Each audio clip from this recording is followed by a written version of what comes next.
மதுரை மாவட்டம் வாடிப்பட்டி தாலுகா சோழவந்தான் தொகுதிக்குட்பட்ட பகுதியில் கரட்டுப்பட்டி மேல்நாச்சிகுளம் கிராமத்தில் விவசாயிகள் கடந்த 65 நாட்களுக்கு மேலாக நெல் கொள்முதல் நிலையங்களில் பாதிக்கப்பட்டு இன்று தீக்குளிக்கும் போராட்ட அளவுக்கு வந்துள்ளார்கள். அது மட்டும் இல்லாமல் பெட்ரோல் கேன்களுடன் வந்து சாலை மறியலில் ஈடுபட்டுள்ளார்கள். அதிகாரிகள் பேச்சுவார்த்தை நடத்தி வருகின்ற புதன்கிழமைக்குள் நடவடிக்கை எடுப்பதாக உத்தரவாதம் அளித்துள்ளார்கள். அதனால் போராட்டம் இன்று களையப்படுகிறது.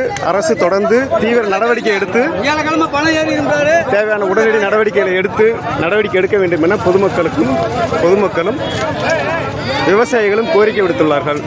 அதனைத் தொடர்ந்து இன்று போராட்டம் இப்போது தற்காலிகமாக நிறுத்தி வைக்கப்படுகிறது.